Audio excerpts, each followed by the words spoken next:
Saludos hermanos y hermanas, Padre Diego con el mensaje del Evangelio para el día de hoy, jueves 11 de noviembre.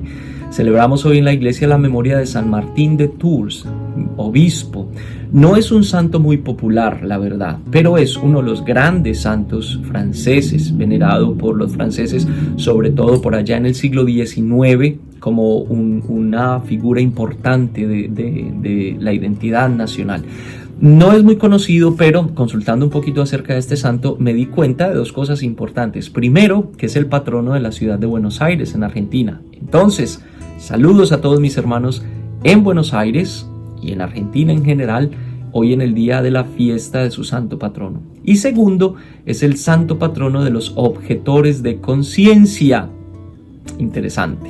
O sea que hoy celebramos a el patrono de todos los objetores de conciencia, San Martín de Tours. Y leemos o escuchamos hoy en el Evangelio de Lucas, el capítulo 17, los versículos 20 al 25.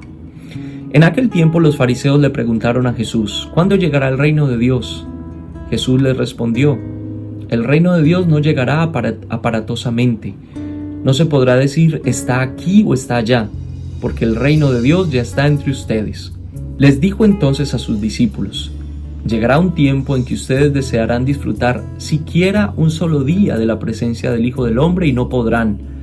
Entonces les dirán: está aquí o está allá, pero no vayan corriendo a ver, pues así como el fulgor del relámpago brilla de un extremo a otro del cielo, así será la venida del Hijo del Hombre en su día.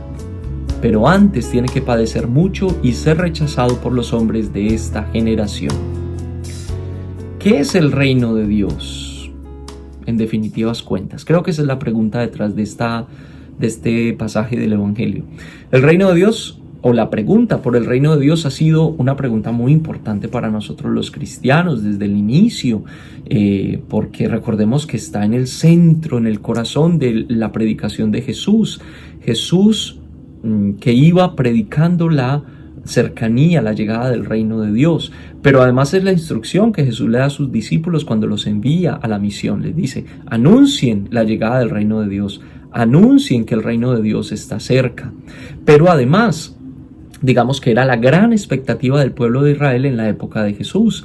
Había una creciente como expectativa, una efervescencia acerca de la llegada del reino de Dios en la época de Jesús, porque estaban viviendo en una época muy crítica. Entonces esta idea, esta perspectiva, este concepto del reino de Dios se fue transformando a través de los tiempos, del paso de los tiempos. Por ejemplo, durante la cristiandad, la larga Edad Media, el reino de Dios se confundió con una institución, con la institución eclesial, sobre todo con su poder económico y político en toda Europa, poniendo y quitando reyes, conquistando tierras, ganando poder, etcétera, etcétera. Pero en este evangelio la perspectiva del reino de Dios es distinta, porque, como les decía, para los fariseos el reino de Dios es como un evento o un acontecimiento político, por decirlo así.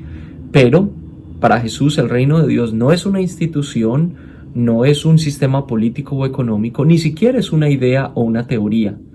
El reino de Dios es una persona, la persona de Jesús, como la encarnación de Dios, como la palabra encarnada de Dios. Entonces, donde quiera que esté Jesús, está el reino de Dios. Y donde quiera que un grupo de personas o un individuo viva y actúe de acuerdo a las enseñanzas de Jesús, ahí está el reino de Dios. Por eso es tan importante en esta línea del Evangelio de Lucas que estamos leyendo, que en el libro de los Hechos de los Apóstoles ya no predican el reino de Dios, predican es a Jesucristo e invitan a la gente a acoger a Jesucristo como el reino de Dios hecho carne. Muy interesante. El reino de Dios no puede ser medido, no puede ser pesado, porque no es ni una idea, ni un sistema económico, ni político, etc. Puede durar mucho tiempo, puede durar poco. En definitiva, es una experiencia. Experimentamos la presencia de Jesús y vivimos de acuerdo a esa experiencia que fundamenta nuestra vida, nuestra forma de vivir, nuestro estilo de vida. El reino de Dios está aquí y es Jesús.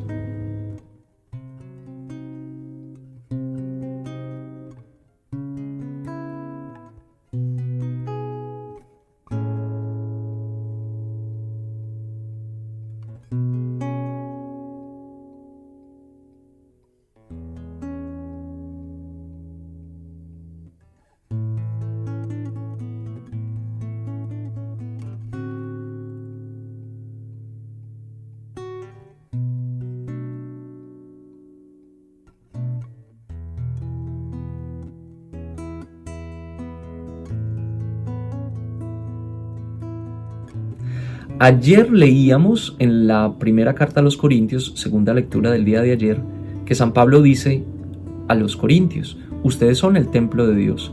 Yo creo que de la misma manera podríamos decir entonces, Jesús es el reino de Dios y nosotros, la iglesia, sus discípulos, encarnamos el reino de Dios cada vez que actuamos de la misma manera que actuó Jesús, en amor, en compasión, en ofrecimiento generoso de nuestra vida por los demás.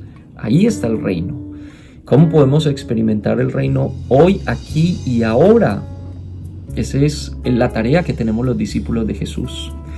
Tomémonos un cafecito y nos vemos mañana con el mensaje del Evangelio. Que el Señor los bendiga a todos en el nombre del Padre, del Hijo, del Espíritu Santo.